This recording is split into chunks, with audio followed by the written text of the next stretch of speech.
Welcome to Second Saturday Conversation. Um, let me just a quick note.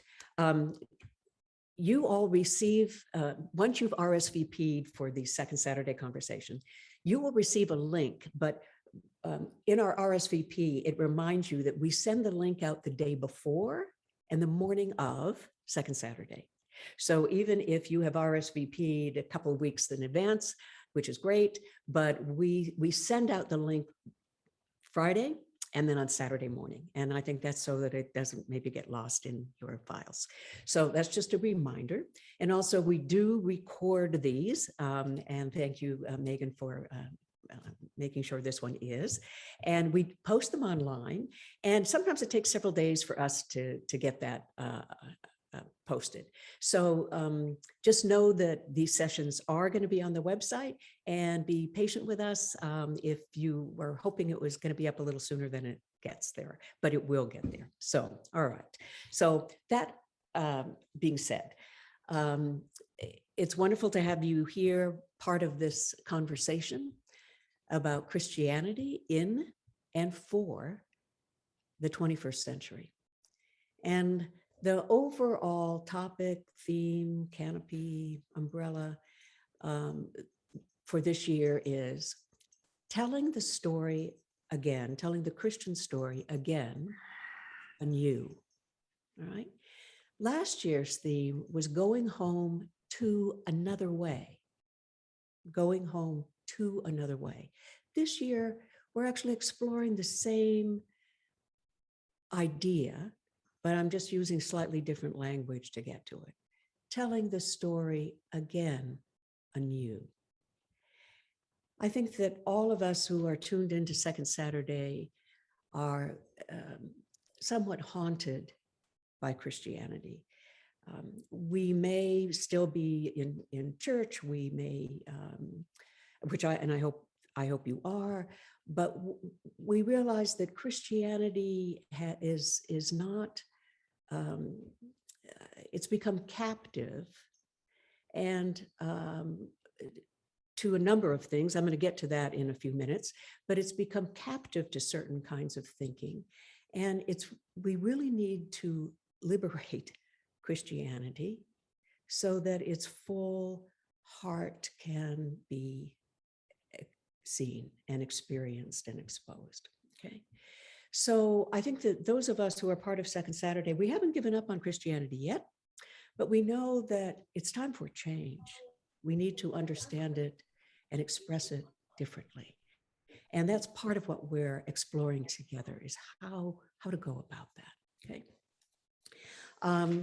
And I think that even in these troubled times, and I think Christianity is in a troubled time, that there is something new that can emerge, even like the blooming of a rose in a desert land.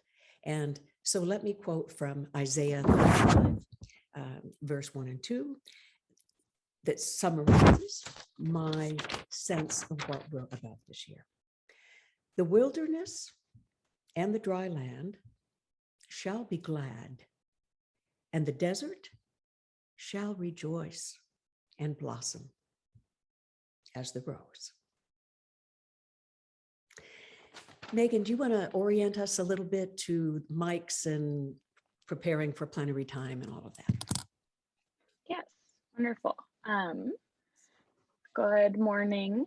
Just a reminder to please keep yourselves muted throughout the morning unless you are called upon. If you do have questions or comments during the conversation, please direct them to the chat. We will want to use the chat space as a place for your comments related to the topic for the day. We'll draw from that chat space for our plenary session, and if you want to be called upon, you can also indicate that in the chat. Before the plenary, we will give you a few minutes to write any comments or questions you need in that chat space. We will have a plenary at the end of the presentation with Jeff Cresswell, our moderator. This will be a time to reflect on the thoughts and ideas shared by Marianne. And if you would like to personally connect with Marianne, we are offering a coffee time from 11 to 11:15 after the presentation and plenary. Again, if you have any questions during the conversation, please direct them to the chat. Please keep yourselves muted unless you are called upon. Jeff Cresswell and myself will be monitoring the chat section. And then during the plenary, Jeff will call on you to ask your question or share your thoughts, at which time you can unmute yourself. Thank you so much for your time and space, and enjoy the morning. Thanks, Megan. And I could not do this without Megan's help. So I'm just so glad that she's with us. In thinking about Christianity for the 21st century, and Christianity in the 21st century, I think that it will be helpful to review a little bit about how thinking has changed over the centuries, right?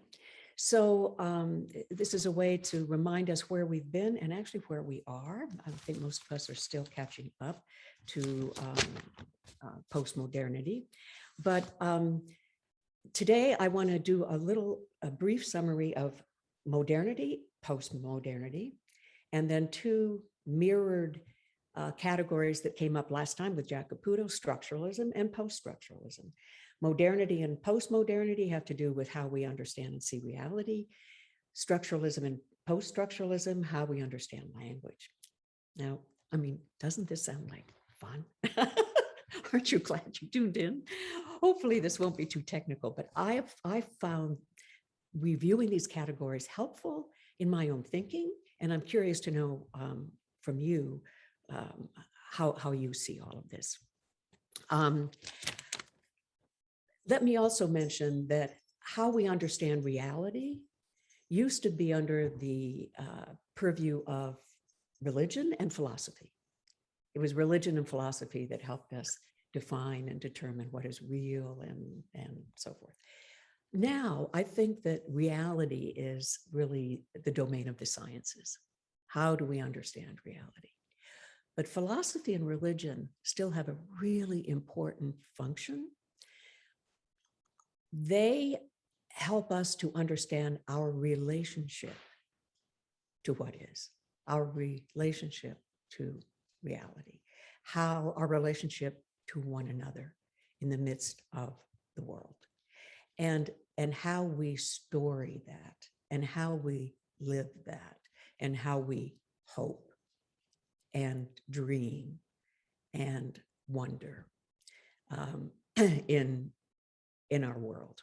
Okay, so religion and philosophy are still, I think, really important disciplines and lenses through which to help us see. But let me just briefly review how some categories of discerning reality. The pre-modern world, okay, before the 17th century, the pre-modern world, there were really no distinctions between the world and the gods. Modernity, which was signaled by the Enlightenment, 17th, 18th century. In fact, it was called the Great Age of Reason. The Great Age of Reason. Modernity suggested that there are strictly defined categories that we understand that in which reality fits. Okay, there are pure categories that help us organize. There are fixed interpretations of how we are to understand. Okay, the modern period was characterized by a kind of binary thinking, a kind of either-or thinking, like object, subject, rational, irrational, science, faith, speech, writing, man, woman, light, dark, white, non-white, Western, Oriental, presence, absence. These binary categories were considered to be, as I said, pure categories. And the first term in binary thinking is privileged. Okay. So that has shaped a way of thinking from the 17th century all the way up to about 1940. 1940 and then really more 1960s and 70s. That era, how we started to think about reality and how things work and all of that, that era was called postmodern. Okay, the postmodern era. And I think some of us are still catching up to postmodern. By the way, there might be something beyond postmodern. My hunch is it's going to be more towards poetics. Okay, but there will be some who will say that postmodern has to do with AI, artificial intelligence, and the future beyond the human. Well, I'm still really concerned about the future for the human and of the human. So I'm not anywhere near AI and a post-human future, but there are some people I think who are starting to think about that. So postmodernity, hints of it in the 1940s, 1960s, 70s is when it's really started to open up. The postmoderns is a critique of modernity. And postmodernism says, no, there aren't pure categories. Nothing is really fixed. Everything is subject to interpretation. And the binary, this either or, black, white, good, evil, these seemingly strict categories, they're really insufficient in explaining our experience of the world and of life, okay? Postmoderns will say, you know, we live in between these categories, and these are not pure categories anyway. So postmodern challenges the binary and underscores that our experience of reality is really important, that reason is not the ultimate arbiter of, do I dare say it, of truth. Okay, there are different ways of knowing. Okay? And the human experience is important.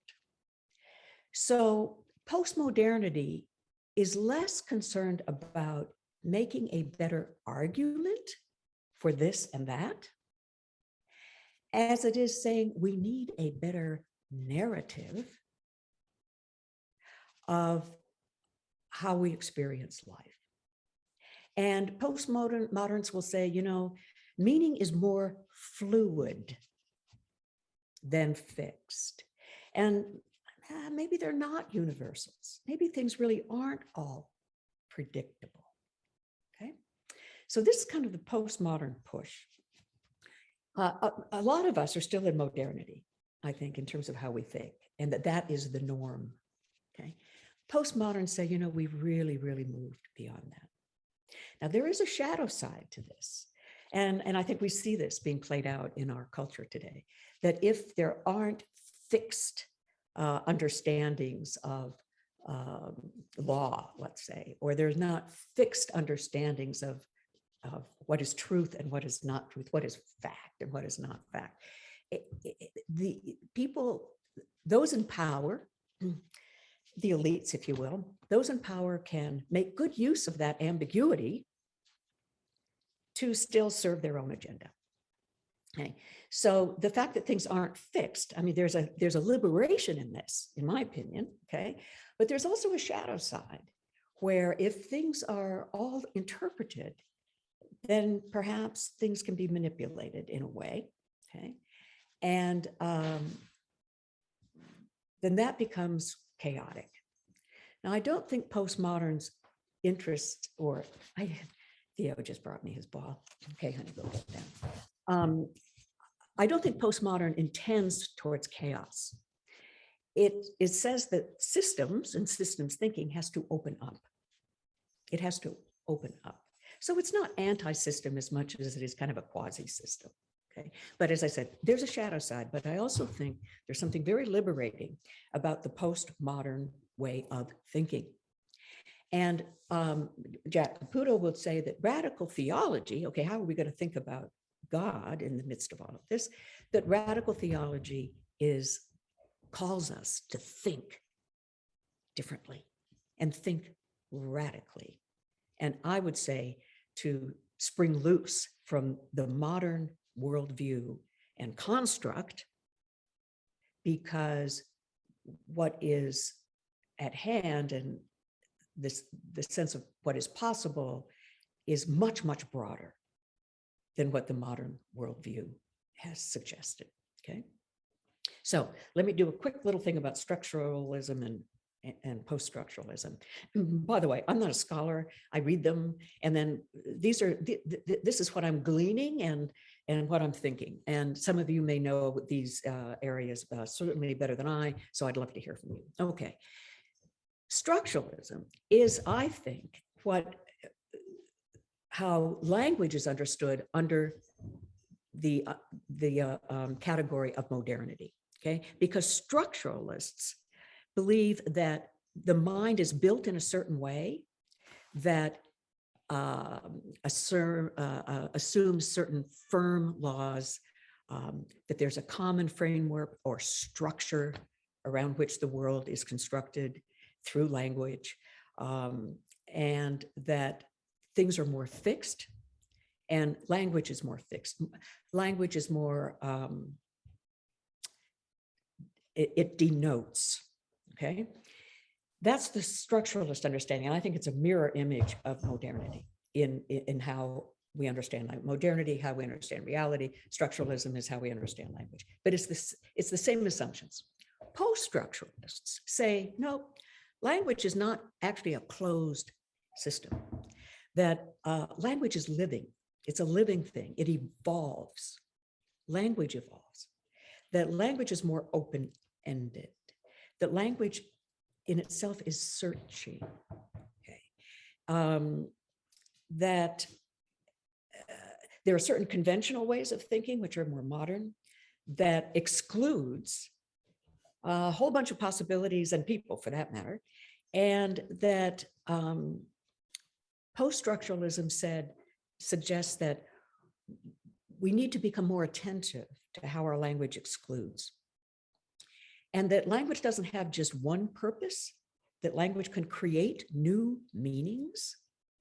And post-structuralists say that language is more rhetorical rather than denotes, okay? And that language itself can create a new game. So that there is a kind of creativity in the evolution of language, which also mirrors our evolution of thought, that actually can reach a point where there's a breakthrough, where there's really, as Jack would name it last time, a new game, that there's a really new way of seeing things. Okay? Post-structuralists also say, you know, we are storytellers. We're storytellers. So we seek meaning, we seek expression and all of that. So this post-structuralist will say things are just much more dynamic than the modern view and that structuralism would suggest. Now, from these two things, from post-structuralism comes deconstruction. And one of the tasks of deconstruction, okay, because deconstruction, that came about in the 60s, and it was Jacques Derrida who basically expressed the understanding of deconstruction, okay? And Jack will tell us it has a long lineage that goes way back even to St. Paul, of that the wisdom of the wise is challenged and actually subverted by what we might consider as foolish. Okay, that's a little variation on, that's an early way of understanding deconstruction. But the task of deconstruction is to examine these binary oppositions in which the first term is privileged. So it calls into question the binary. And in a sense, it's turning all these classical assumptions of how the world works upside down. And some would say that that's an undermining of classical education, because it's displacing a system that's been in place for a long time, okay? This deconstruction, this opening things up, this saying that things are much more dynamic and subject to interpretation and change.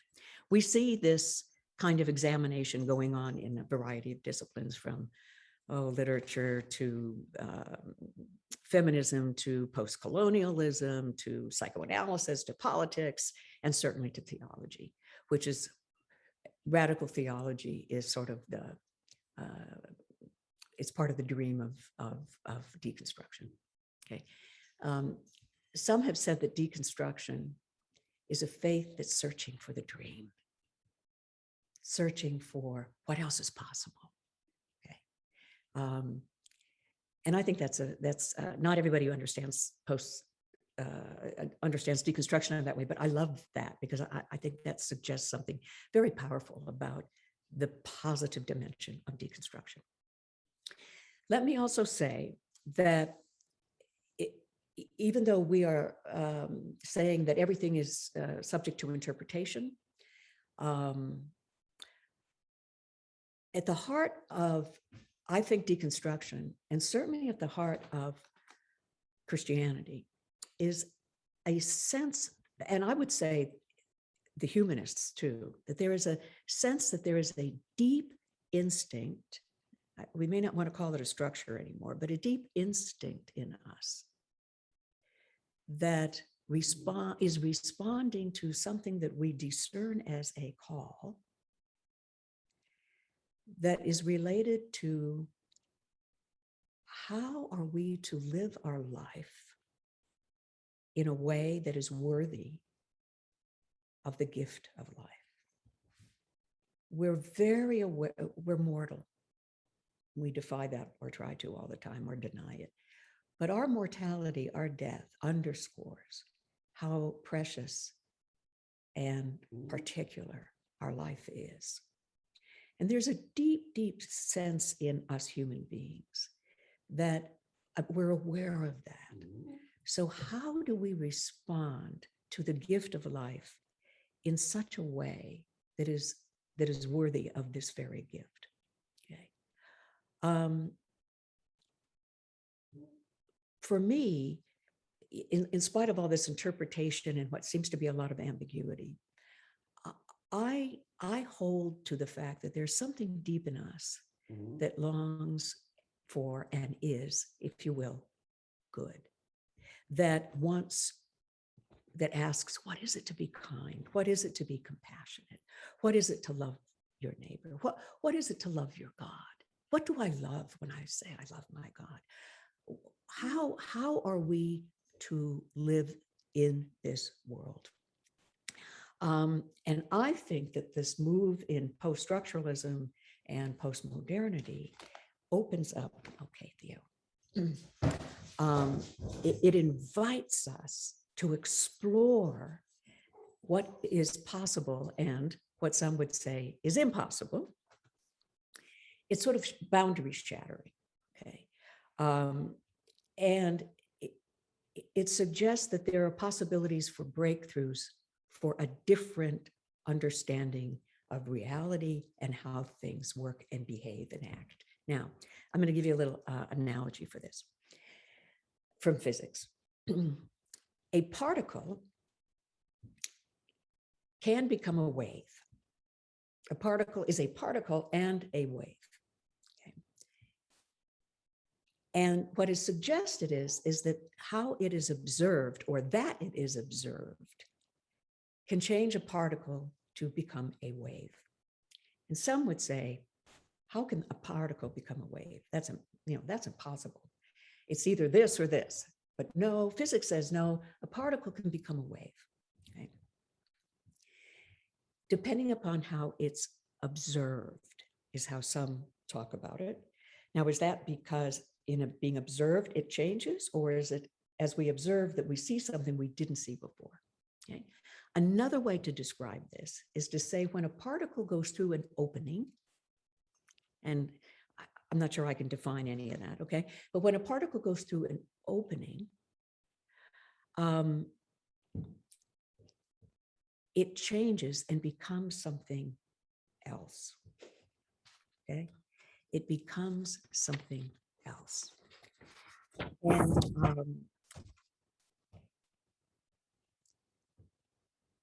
And that something else really defies what we think is possible in the classical world. Okay. So we see this in physics, which has to do with the nature of reality, all right? That that there can exist something that we don't think is possible to exist.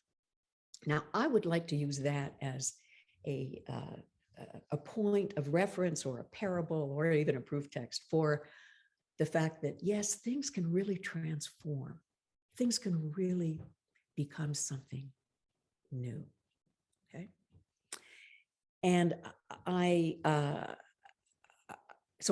think that what physics is pointing to is absolutely fascinating. And I think it should challenge and excite our imagination. Let me say that, collect my thoughts a little bit. With Christianity, Christianity began as its own kind of, we didn't have the word deconstruction then, but Jesus challenged the taken for granted assumptions of how the world should be ordered, that hierarchical domination system that Marcus talks so much about. Jesus says, you know, that's not the only way to structure the world. He had this deep instinct that that's not the ultimate. And isn't it interesting that the word hierarchy, higher, is a word for holy? So a hierarchy was already named as something that was of divine order, okay? But think of what the hierarchy excludes. So Jesus says, you know what, I have a vision that there's a different way of ordering the world and our lives that is more in keeping with the heart of and soul and wonder of who we are. And he challenged the strict laws of, you know, it's like, no, you can heal on the Sabbath. And some would say, no, the Sabbath is, you know, you can't, because the law is the fixed thing and we need to accommodate that. Okay. That's what keeps it in order. Okay. And Jesus defied all of that. And so the thing that I think is sort of interesting is that Jesus and his vision of what the world could be like if, and Marcus identifies these categories, that a politics of compassion, that the quote I put up in the beginning from Mark's book, The God We Never Knew, talks about Jesus' vision as the politics of compassion, okay? That the hierarchical domination system run by the elites is not, that's not the ultimate quote unquote reality, okay? And how he images the vision of what this kind of different world would be is the kingdom of God, which includes the nobodies and the outcast and the disempowered and those that are not in the pure categories, you know, that the pure, impure, honor, shame, binary understanding of Jesus' world. Jesus was a boundary shatterer, and you know, he got killed for it. Okay, but he saw something else. He had a sense of this other vision of how we can be. What is interesting to me is that, well, let me say, so here's this vision from Jesus and of the kingdom of God. And then around the 4th century, this Jesus movement becomes the property of the empire. So then this narrative about another way of being becomes captive, if you will, to empire. And then in modernity, Christianity becomes captive to a binary way of understanding the world and a closed system. And we talk about Christianity that way too. This is what this means, that if you do this, you'll be saved. It's in or out, it's wheat and chaff, it's, you know. And it's saved, not saved. And this is why, because this is what this means. Postmodernity comes along and post-structuralism and says, it's not, our understanding of the world really isn't that, it's not that tight. It's, for instance, it's like, let's think about Jesus walking on the water. A modern view might try to make that some kind of scientific claim. Postmoderns will say, no, I'm not going to argue that did Jesus really walk on the water? It's like, what is the affirmation underneath the notion that Jesus walks on water? What is the affirmation that that story is holding? Could it be something like being in a changing world where the currents are changing all the time, but the undertow won't get you? Okay. Or the feeding of the 5,000. Do we want to argue, was it 5,000? Was it 4,000? Were there women and children? Do we want to do that kind of analysis of that? Or do we want to say, that story, meal practice was so important to Jesus, meal practice and a discipleship of equals, and that everyone should be fed. Everyone should be provided for, is that a way of saying there's a way to redistribute this? There's a different way to care for the people. There's a different way to distribute what we have, okay? And 4,000, 5,000, it's a way of saying for everybody, okay? So that's a more maybe postmodern, post-structural way. It's a more metaphorical way. It's a more poetic way of understanding this kind of stuff, but it's a different way of thinking. It's not creating an argument so much as it is suggesting that there is a different narrative that might be addressing our concerns, our longings, our needs, the needs of the world. Okay, if this makes any sense. So Christianity has become captive to empire, still is, captive to modernity. And here we are in post-modernity, post-structuralism. And I would like to think that this is an opportunity for Christianity itself to reimagine itself and to be freer from some of the assumptions of the modern era and tell its story again anew with this more deconstructionist vision, which is seeking a vision of the dream of what it can really be possible in human life and in the world. Okay. And the possibilities of love, compassion, transformation, acceptance of death in a way that helps us cherish our life. And all of this in the name of God. Okay. Modernity did the damnedest things in the name of God. Well, our history has. By our sort of absolute, defined definitions of what is and what isn't. And what we have, so much blood has been spent in the name of God and in the name of Jesus because of a certain way of thinking about the world and reality. Okay. We're being set free from that. As I said, there is a shadow side. Okay. But what I think we're being called to do is to be more responsible for our claims, more responsible for why we think the way we do, rather than saying, well, it's in the Bible, I read it, that's it. God said it, I read it, it's in the Bible, this is it, it's done. It's like, no, what is the story? What is the biblical story? What's stirring in that? What is the deeper affirmation? Or how is the story being even manipulated to serve those in power? How is knowledge made captive to serve those in power? Okay. I think that we are in a really interesting period in our history. And we may be struggling with all of this. And we're not sure how it's going to turn out. Okay.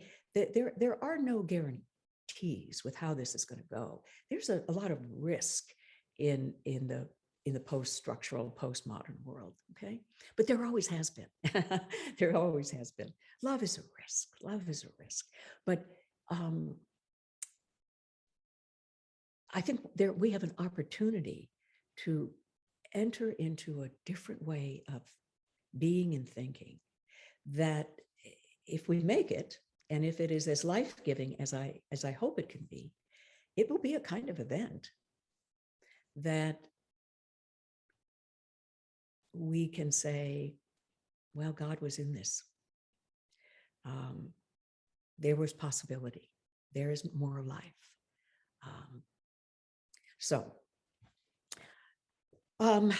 What I'd like to say to all of you, because most of you are in my age cohort,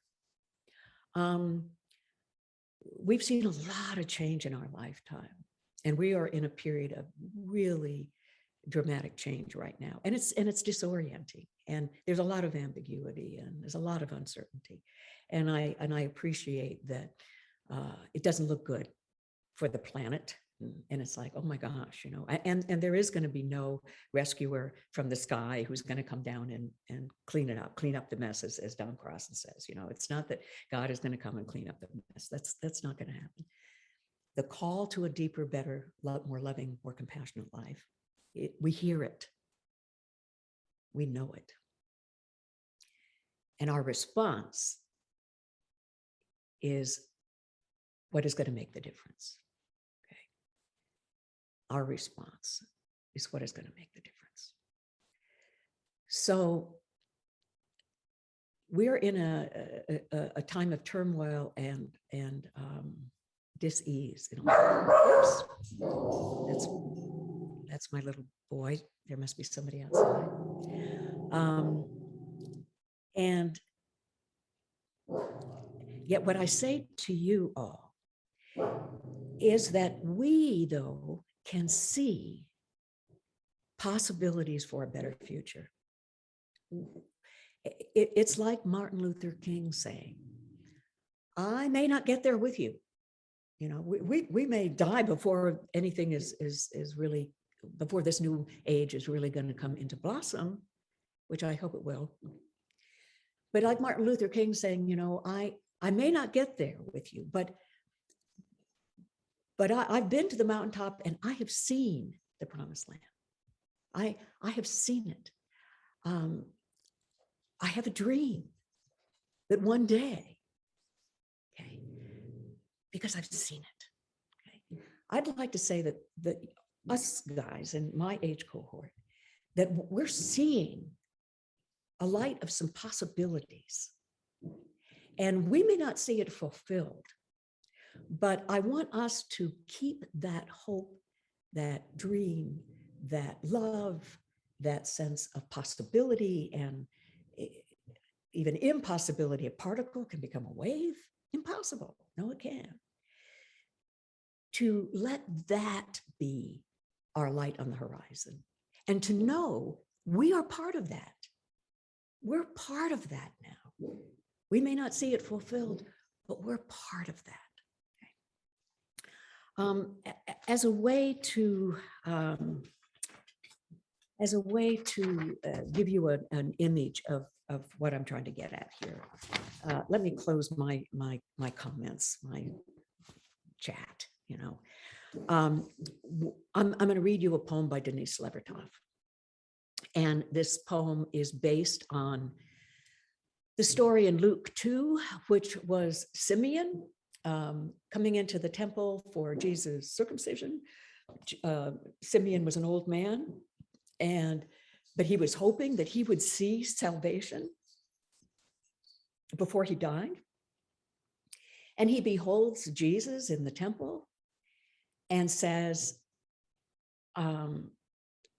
mine eyes have seen my salvation. So now your servant can depart in peace because I've seen it. Okay. I think that Denise Levertov catches this in a beautifully elegant way. So let me read this to you, and then I'll explain why I think this poem is about us. With certitude, Simeon opened ancient arms, like ours, opened ancient arms to infant light. Decades before the cross, the tomb, and the new life. What depth of faith he drew on, turning illumined toward deep night. Okay. I suggest that Simeon, we are like Simeon. Simeon opened ancient arms. He was an old guy, to infant light, which I think is a beautiful image of how to describe the infant Jesus. Okay, that in Jesus, the light of the world, as some of the stories say, this is the light of the world. This is illumining something about human nature. Okay, so he opened his arms to infant light. I would say we are opening our arms to an infant light. It isn't fully in view yet, but we have a glimmer of a dream. And I dare say that the heart of that dream was also seen by Jesus.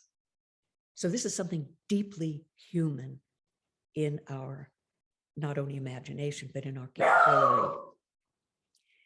He saw this infant light, as the poem continues, decades before the cross, the tomb, and the new life.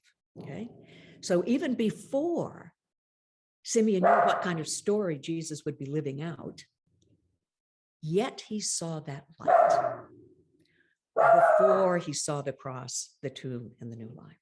Okay, we don't know how this is all going to play out. We don't know what the story is going to look like in the future, even though I'm suggesting we need to tell the story again anew, but we don't know fully what that story is going to look like. Okay.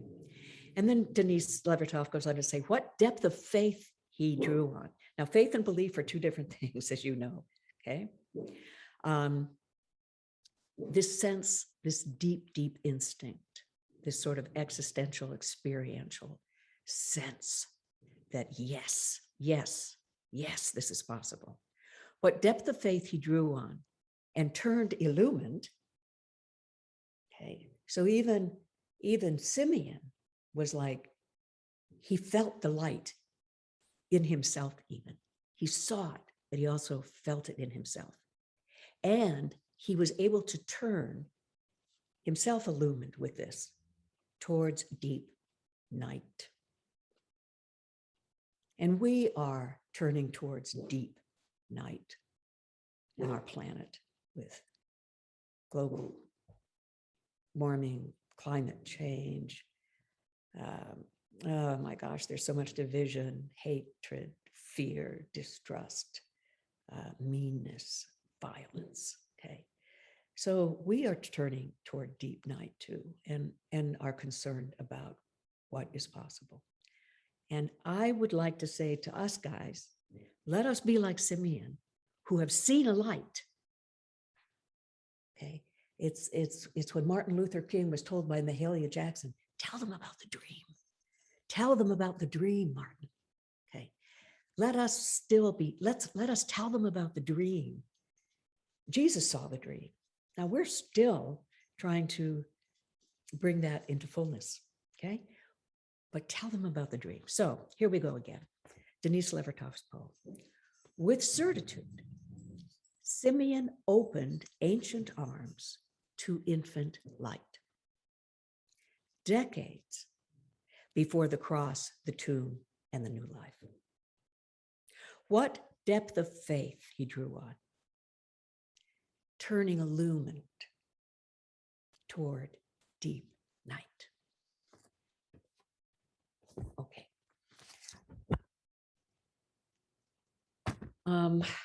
I would love to hear from you kind of what you're making of my musings. Okay, and indeed they are that. Or as a friend on the East Coast said, my meanderings. As you can tell, I'm grappling with ideas that I've been exposed to: modernity, postmodernity, structuralism, post-structuralism, deconstruction. And of course, I've been caught by, I've heard the call of the kingdom of God, as have you. Okay. And I still hear it. And I'm still longing to respond to it fully in my flesh. Okay. So I'm just really curious to know what you make of what I'm fussing with, and how I am also sort of seeing this move of Christianity through empire, through modernity, and here we are in postmodernity. But I think that the time is ripe for Christianity to emerge, and not as an absolute, finite, fixed answer, but as a narrative that addresses some of our deepest longings, some of our deepest fears, some of our deepest loves. Okay, so I would love to know what you think. So to move into that plenary time, I'm going to read you the Listening Hearts guidelines. Okay, so these are guidelines, courtesies for how to listen and be with one another during this time. And we've got plenty of time for conversation, which I'm looking forward to. So Megan, why don't you put up the discerning listening guidelines? I'll read them. And let's just keep these in mind as we prepare for plenary session. Take time to become settled in God's presence. We may feel a little unsettled right now, but I'm going to give us a minute to settle.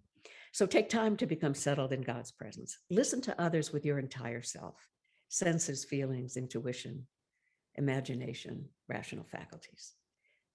Do not interrupt. Pause between speakers to absorb what's been said. Okay? My hope is there'll be time today for more of you to speak. Well, So pause between speakers to absorb what's been said. Don't formulate what you want to say while someone else is speaking. It's not easy to do. Speak for yourself only, expressing your own thoughts and feelings and referring to your own experiences, and avoid the hypothetical and steer away from broad generalizations. Don't challenge what others say. Listen to the group as a whole, to those who have not spoken aloud as well as to those who have.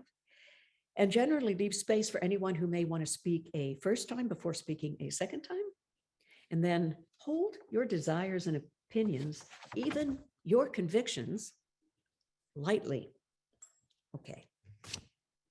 So I am going to ring the bell. I think when I did this last time, it was not right in front of the mic, so you couldn't hear the resonance of the bell. But I'm going to ring the bell. Give us about a minute to just sort of take a deep breath and sit with what I've been fussing with, and how does it sit with you? What is it provoking in you? What comments do you have about this? What are your thoughts? And is this helpful in terms of our thinking about telling the story again anew?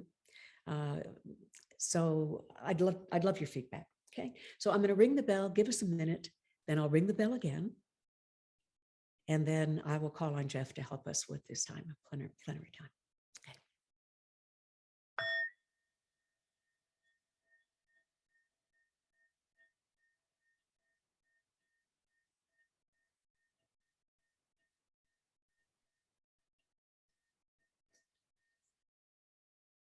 Why don't you have any sound?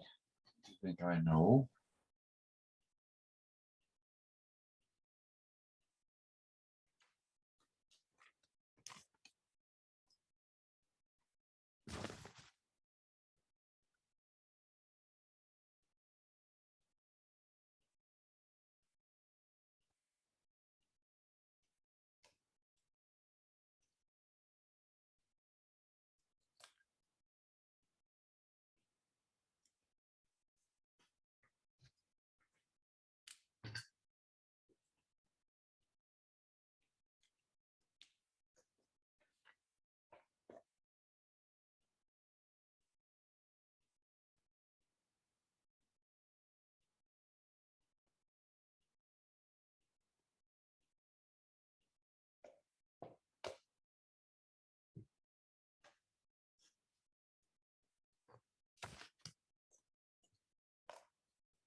Jeff Creswell, are you there?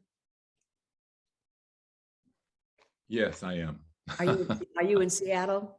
Actually, I am in Seattle, and I have to give an apology up front, which is that I'm with two lovely 3- and 5-year-old granddaughters whose exuberant sounds you may hear in the background.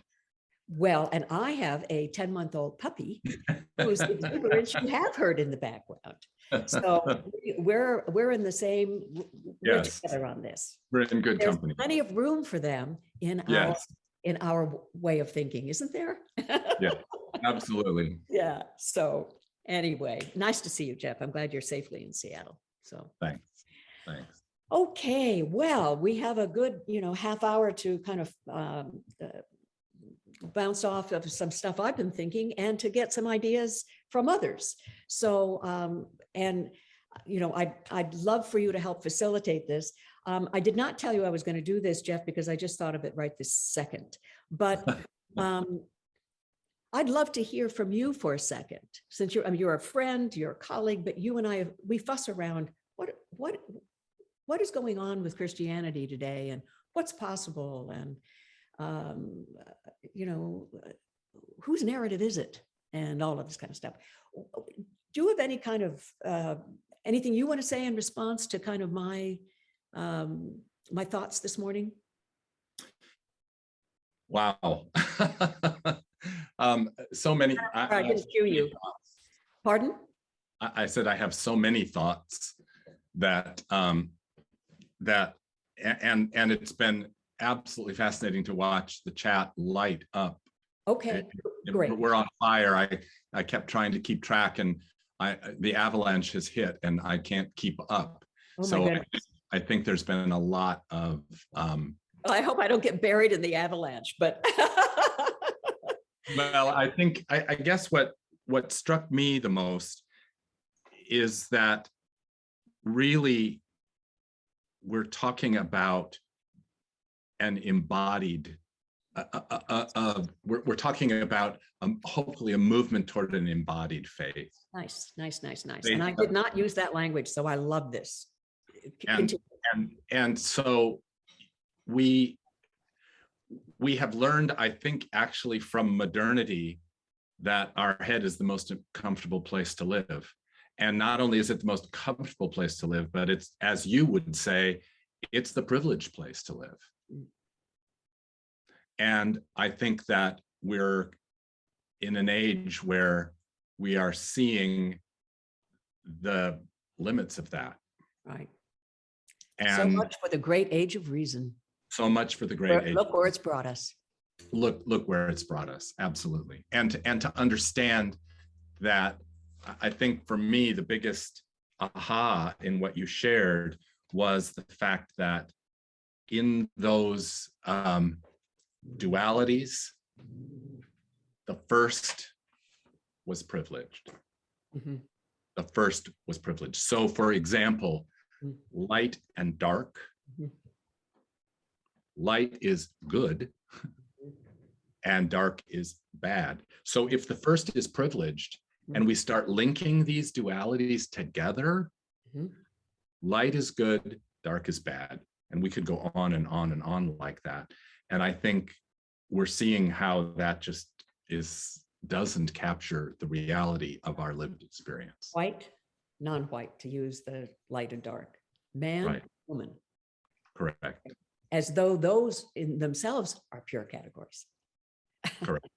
Whatever, Yes. So that's where I was as I was frantically writing to capture all that's the chat. And I just want to say right up front that there is no way that we are going to be able to get to everyone's comments. Okay. They're rich, and we could spend an hour on the comments that are in here. Okay. But I'll try to, capture some of what's here, and I'm trying to clump things together so that we can hear lots of different voices and perspectives. Perfect. So Thank you, Jeff. Thanks so much. you're welcome. I would like to invite Jackie Yerby. You had a comment. about particle physics and faith. Oh, good, good, good. Oh my goodness. I am Hi, so hi, not, Jackie. hi, Marianne. I am so not camera ready. Oh, that's Good morning. I love quantum physics, quantum mechanics, completely don't understand it, which I'm told is like the first part of understanding. And that is my dog, Phoebe. and Theo is actually just made an acknowledgement here. And so the kind of the I guess the curiosity about like quantum physics, the curiosity about faith, and sort of the acceptance of the unknowing.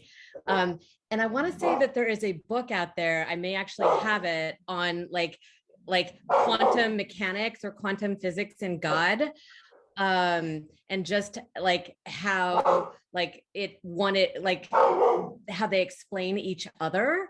And I don't think it's a kind of scientific, like this is how Jesus walked, how it was possible that Jesus walked on water, because maybe it was like cold that day.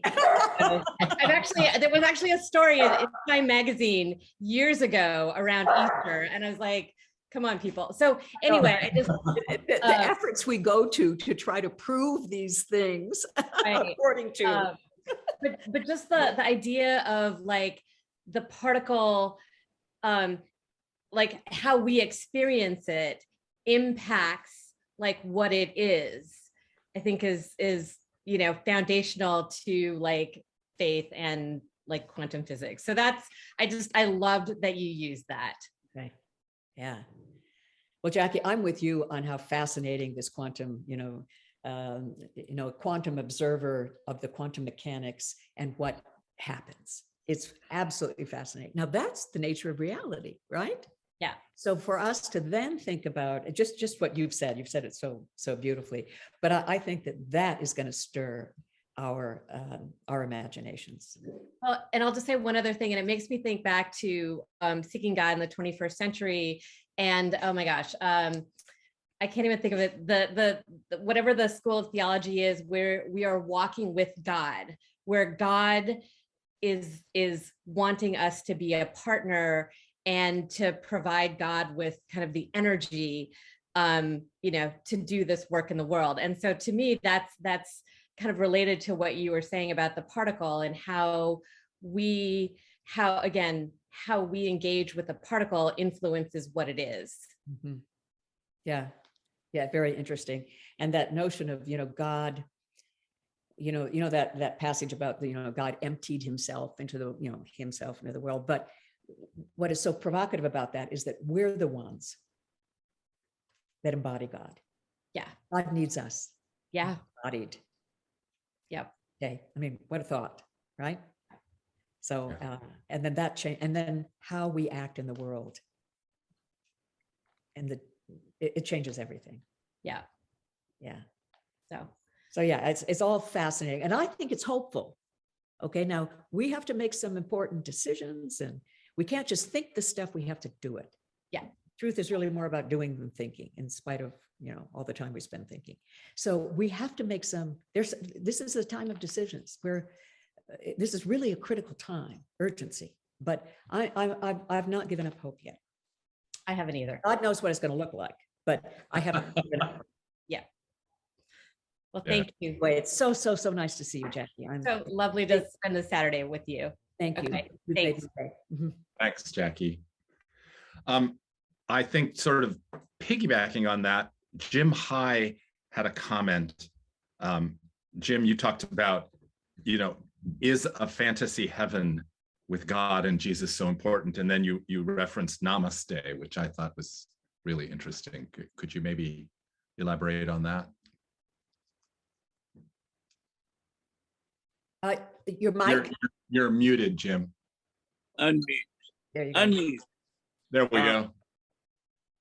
I feel like that Christianity's gotten to the point where they're trying to justify God. And that we need to realize that life is God. And all of us have life. And we know what a perfect life would be like. We know what it would be like if there wasn't war, if there wasn't illness, if there wasn't sickness, if there wasn't jealousy and racism and all those things. And we can make that happen. I don't think God can make it happen because I really don't think there's a God. And so I just think it's up to us to do the work. And that Christianity needs to move in that direction. But I see Christianity with 40,000 denominations, which says that everybody's got a new idea about what to do. And then you've got Muslims and Buddhists and Hindus and all other kinds of religions. And we really just need one. We need to understand that life is the only thing that is common among every one of us. Mhm. And if we all treated everybody the same, do unto others as you would have them do unto you, we'd be fine. That's just my comment. Jim, I think that's great. And if we think of God as a word symbol, It is. word symbol, in a sense, what you're describing, I like that as a way of saying, what is the word symbol God? It's life. Well, that's the reason I use the word namaste. I really like that because it's saying to that other person, I recognize the God that's in you because that God is the same God that's in me.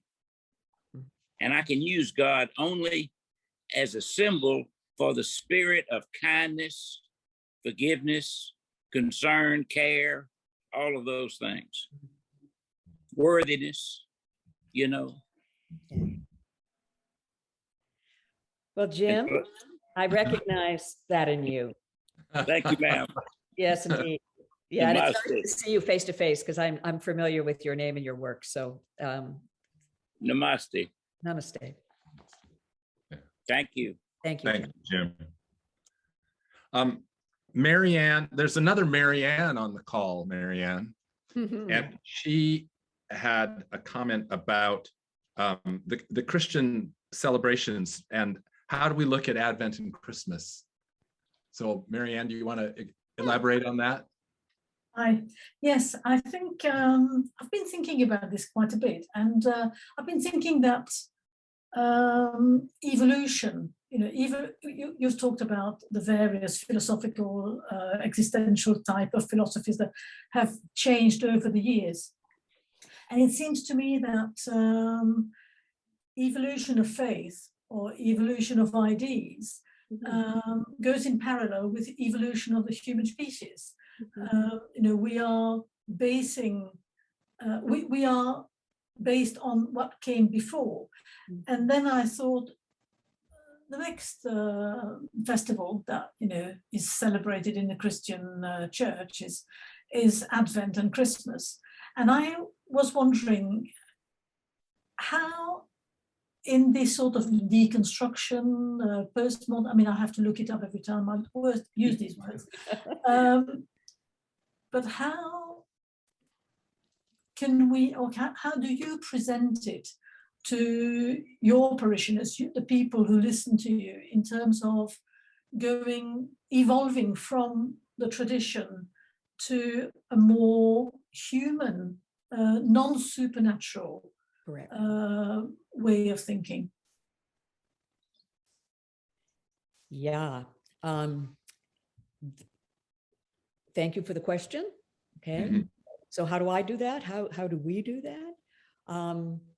I won't go into that in any length right now, but I really want to make a note, Jeff, of the question of how do we take this slightly different way of understanding what we're about into Advent, okay, which is, this came up last time too, about Advent means to come. Mm-hmm. So what is to come? By the way, next time I'm going to talk a little bit about the Messianic, which has to do with how do we understand what is to come. Okay, so I'll do a little effort on how do we talk about Advent in these terms. Okay, Mm-hmm. so I'll make an effort at that next time. But and then in terms of Christmas and the incarnation, okay, again, I think there are ways to use the imagery of the stories and the themes, the biblical themes, okay, but how do we open them up in a way that addresses our modern, postmodern, our current questions and experiences, our existential sense of things. How do we open up these stories to address us? Okay. Now, I think that one reason these stories continue to be sounded and listened to is because they're kind of in the David Tracy category, kind of classics. They're not histories particularly, but they're classic stories that address themes that are deeply human. But if we literalize these stories and reduce them and over rationalize them, then they lose all of their, there's no life in them. That's what's starting to happen, okay? But if we read these stories more theopoetically, okay, what are these stories trying to affirm? Or what are these stories actually asking? Or what's stirring in these stories that even gave birth to these stories? If we get more curious about that, I think it'll give us much more to talk about. Mhm. And that may not have answered your question very directly, but I think that there are ways to talk about the Christian stories, but in a different way, with different lenses. In a way, if I can ask it, the stories, if you like, it could be Christmas, it could be Easter, it could be whatever, it doesn't really matter.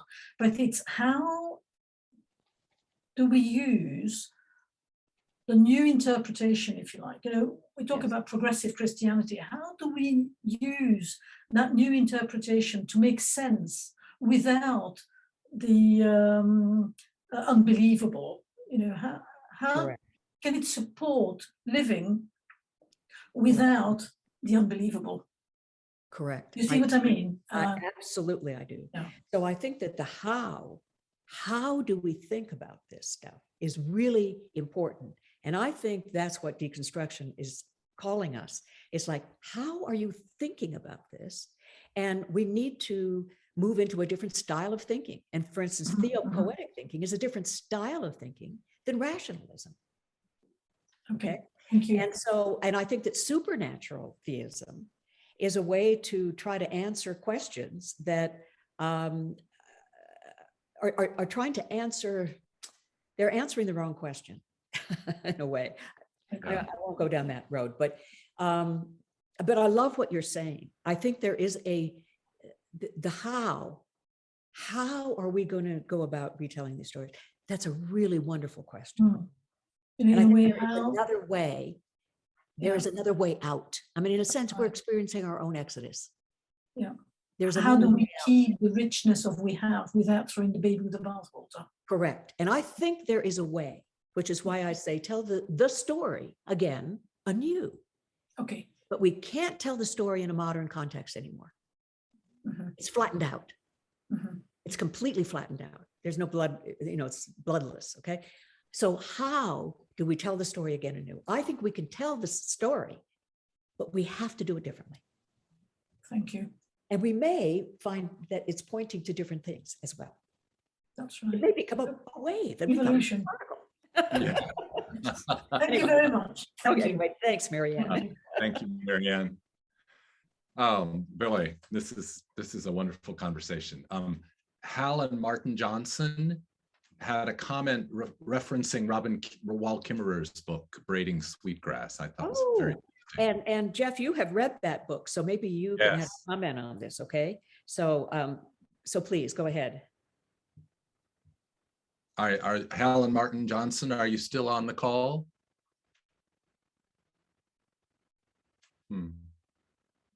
There, There we go. how's that? Good. Very Yes, it's Marty, actually. Oh, Marty, okay, just thank wrote you. double names on there. Yeah. I have just recently encountered Kimmerer and her book Braiding Sweetgrass. And I listened to a webinar with her earlier this week and was captivated by her idea. At our church, we've been doing a lot of work in racial justice. And of course, the topic of restoration comes up all the time. What do we do about that? What does it mean? She presented that in terms of restoration, telling the story anew, which is kind of what we're talking about here. So that just captured my attention. I really don't have anything else to contribute to that. Wow. But I thought it tied in beautifully with what you're saying today. Wow. Well, thank you for that, because that's a lovely to re-story. Restoring, yeah. Yeah. Thank you for that. That's lovely. Lovely. Don't you Yeah. love what language can do? I mean, it's a perfect example of the language that, oh, that opened up a different insight. Okay. Yeah. Nice. Thank you so much. Yeah. And I also think it's important to acknowledge the fact that Robin Wall Kimmerer is a Native American woman who is bringing Native American spirituality and applying it in the scientific world in a way that's opening science up. Mm.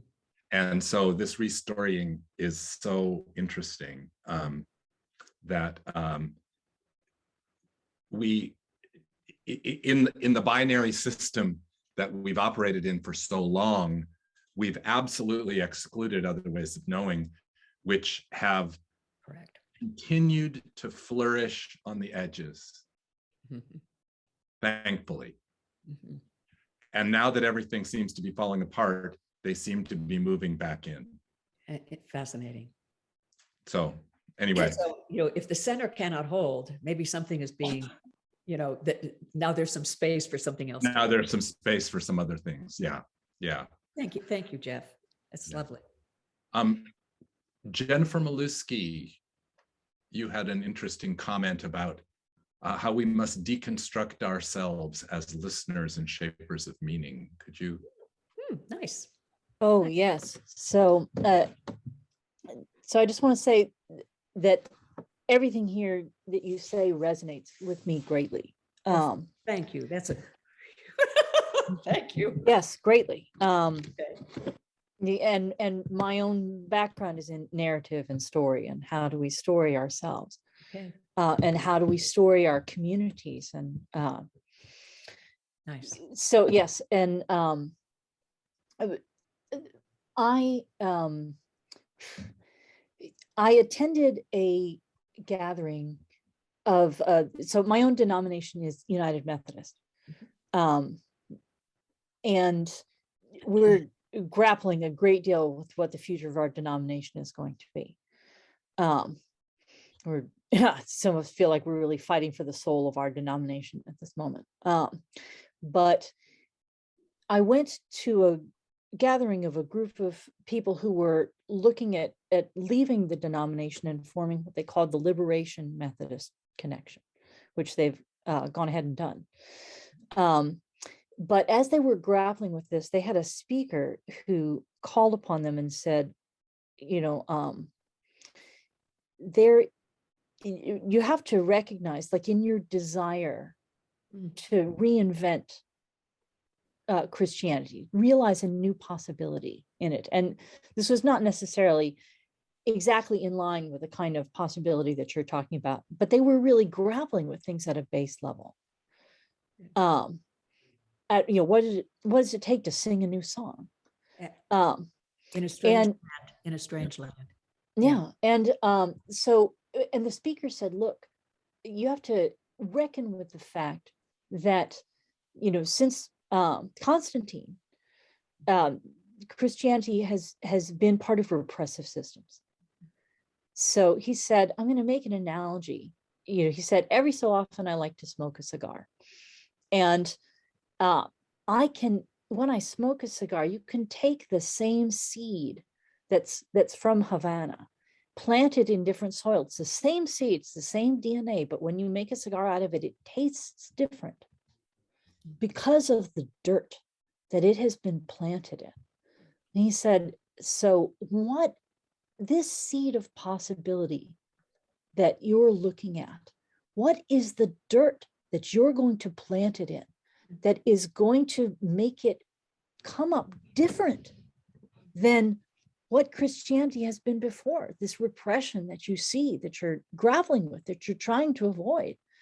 He said, so he gave an analogy of like, suppose you're working with the theory of gun violence, right? At the level of fruit, you might be looking at gun violence.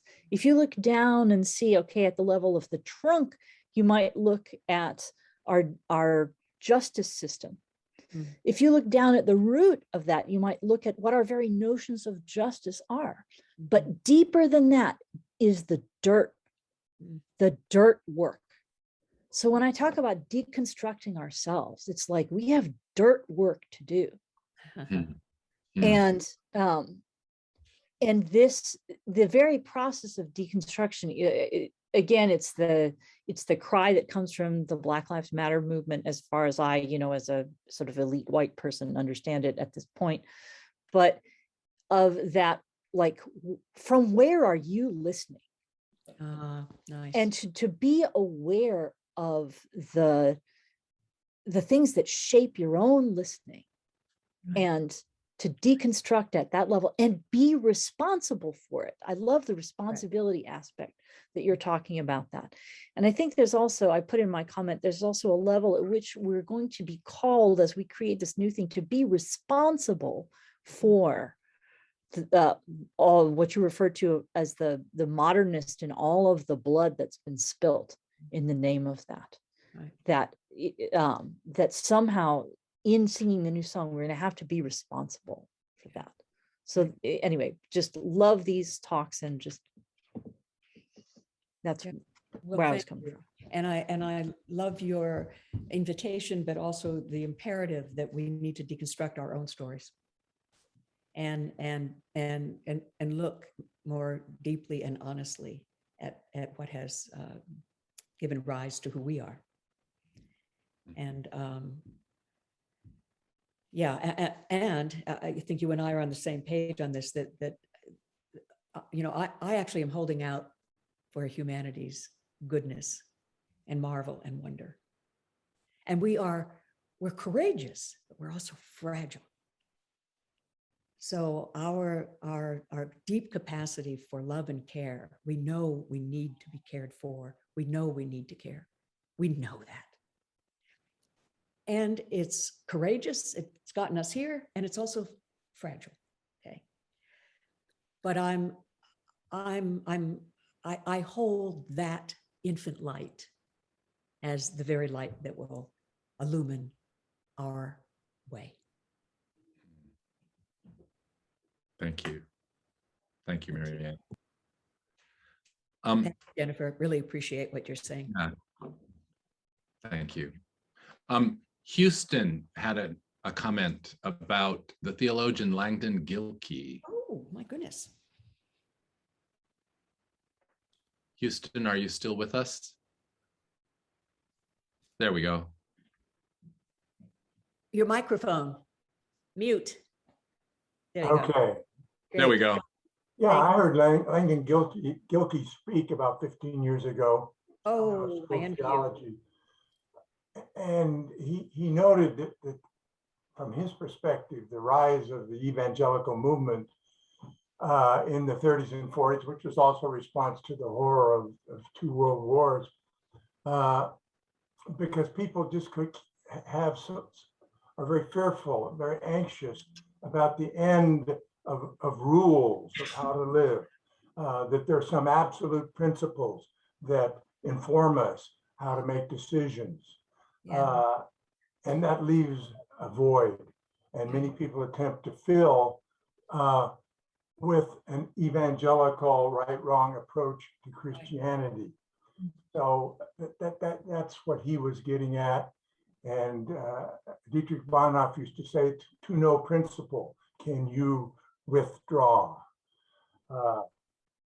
You have to make decisions on your own without people telling you religiously or whatever what to do. So that's my comment. Well, yeah, and if I may say, Langdon Gilkey is great.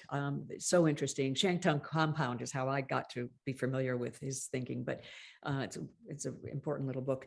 In times of crisis, there is a tendency for the intensification of norms. And here we are in postmodernity and then some, okay? And here's this reflex for the intensification of norms, which is, I think, what you're saying, Gilkey is saying, is that this move back to a kind of absolutism, as though that's our stability. Well,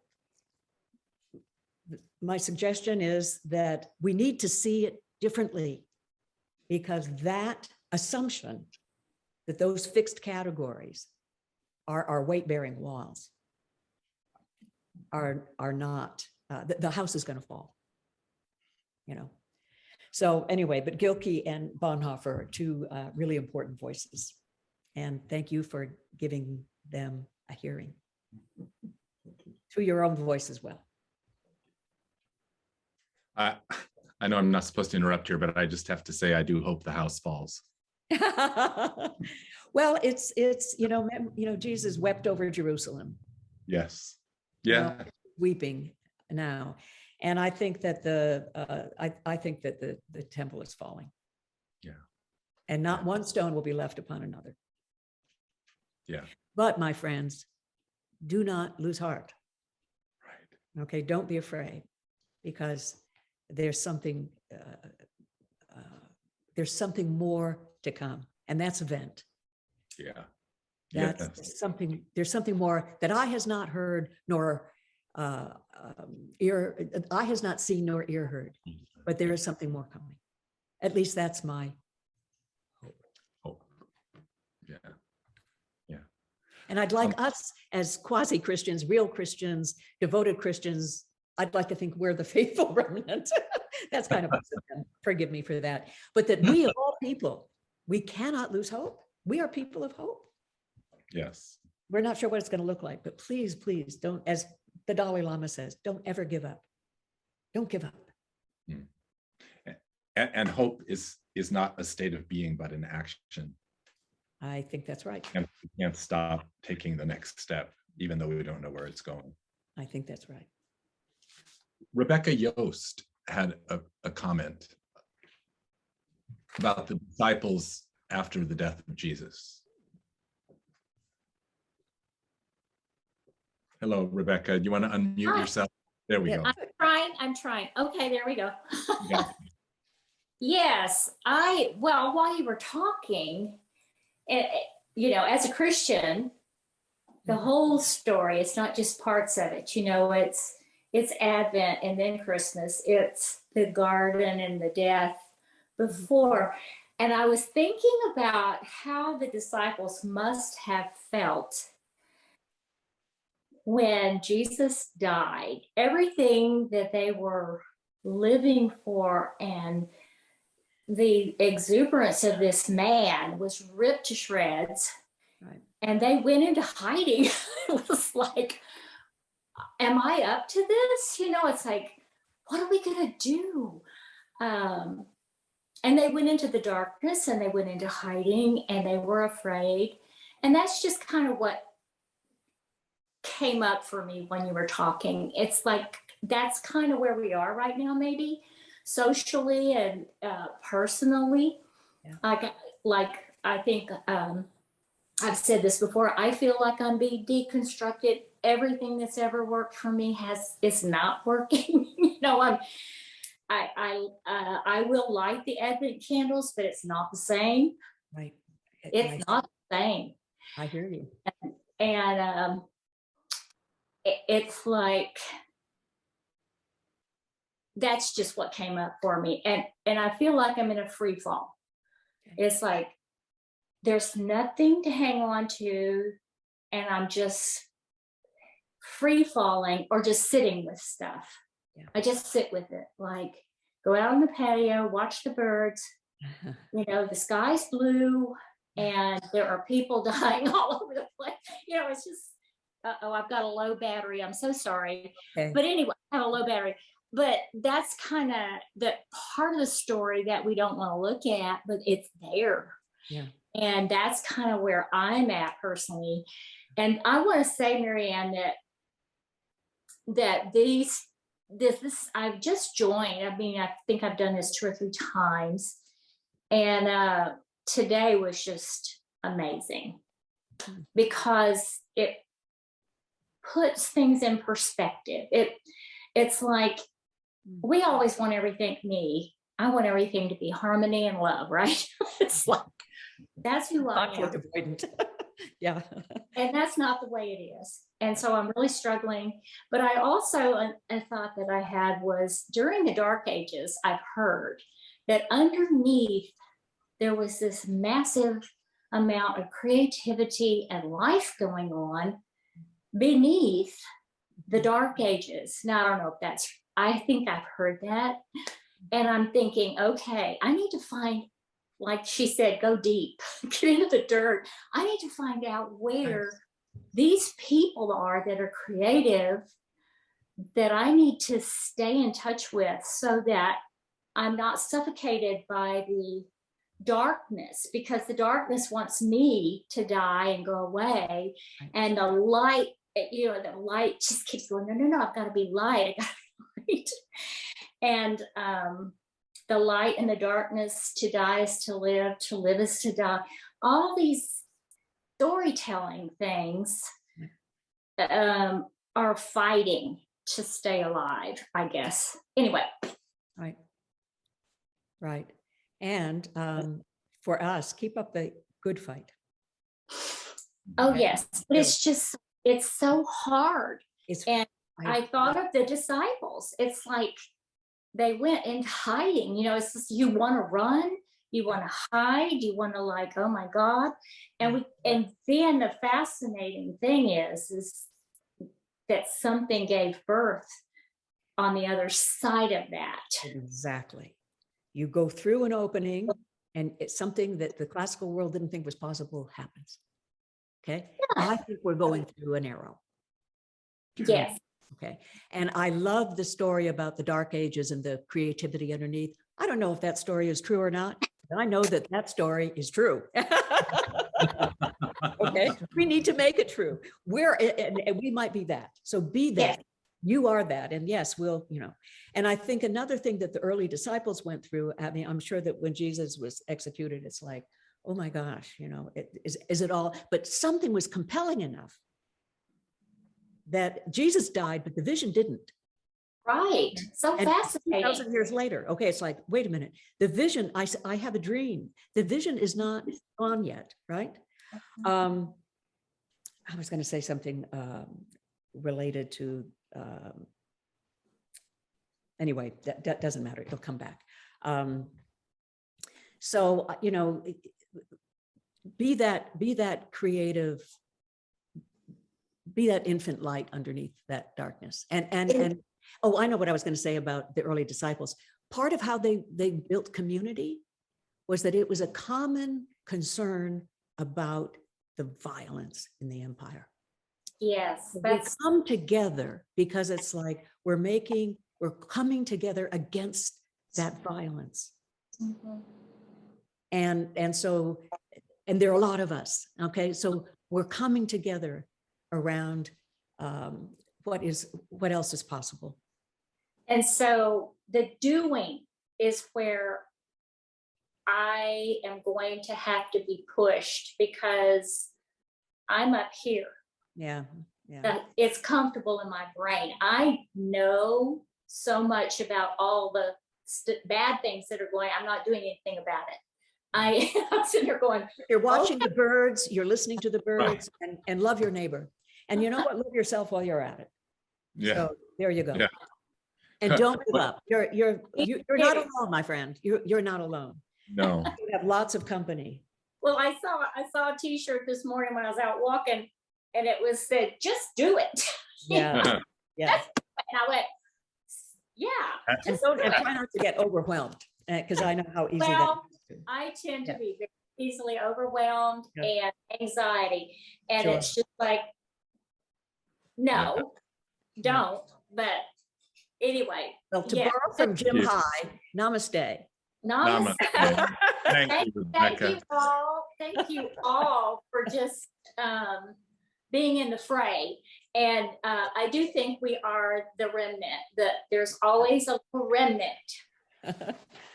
A rag maybe. Right. As you were talking about the story of the Dark Ages, Carol leaned into me and said, all stories are true and some actually happened. Yes, there you go. So there we go. Anyway, Marianne, we're at time, I'm afraid. I hate to stop because literally in the last 5 minutes, we've had 15 new questions come in. So Oh, wow. people, I'll just let you know that if you go down to the bottom of the chat where it lets you type your message, there's 3 dots. If you click on those 3 dots, it allows you to save the chat. And so if you want to do that, it'll save the chat to your desktop and you can go ahead and read those comments afterwards and see what things people had to say. Great. So, And the chat, I do believe, is going to be posted on the website as well. So, and I'll see the chat later. I don't see it now, but I will be really interested in that. And yes, here's where I wish we had more time too, but, and we're over, but thank you. And keep these thoughts and concerns and restlessness. Keep that restless heart. It's fine. It's fine. It'll lead us. It's leading us on. Okay. In closing, okay, let me say that the next session, December 11th, I am going to talk a little bit about the Messianic. And I'm going to borrow quite a bit from Jack Caputo, but how do we understand the coming of the Messiah? And let me give you just a little teaser that if the Messiah were really to show up, he would ruin everything. That's a quote from Jack Caputo. And we can just see what he might mean by that. I actually love that little provocative remark. Our closing music today is a song called Waiting for Lightning, Waiting for Lightning. And it is by Stephen Curtis Chapman, but it's sung by a guy named Fran McKendry, Fran died this last June of cancer. He was 74. I knew Fran, and he's a wonderful, wonderful human being, and was one of the co-founders of Soul Awakening, which is an annual conference, which is interested in, how do they put it, providing sustenance, sanctuary, and inspiration. Okay. So Fran McKendry's dearly, dearly missed. And he sings this song, and I love the way that he sings it. And I'm going to read you the lyrics. We're also going to post them. But I'm going to read you the lyrics because I think this song kind of speaks to where maybe many of us are. That in a way we're waiting for, is there another sign that it's time for a change? Are we still waiting for a sign that it's time for a change? Okay. And the imagery that he uses is thunder and lightning. Okay. Well, I suggest that we've already seen the light, and that there's a flicker deep in our own hearts. It's saying, the time is now. We need to look and to listen. We're part of this new change. And we are people who have a desire for what is to come and a hope for it, okay? And that we are part of something new. We are part of the change. And I think Second Saturday Conversation is too. Okay. So here are the lyrics for Waiting for Lightning. Thank you so much for being with us this time. For those who can still stay, I'll see you at coffee hour or at coffee time. And see you next month, December 11th. Standing on the edge of the truth, looking out at the view of all you used to believe, from where you are, you can see you're far away from home. Echoes of the life you once knew call out to you from across the divide. And you know it's time to step back over the line, but you're waiting for lightning, a sign that it's time for a change, and you're listening for thunder. And God quietly whispers your name. Night falls and the curtain goes down. No one's around. It's just you and the truth. And you lie in wait for a feeling to take you by storm.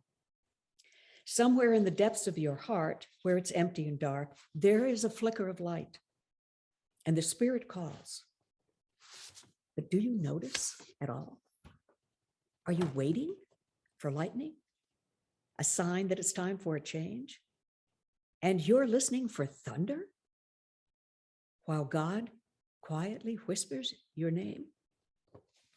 But the sign and the word have already been given. And now it's by faith.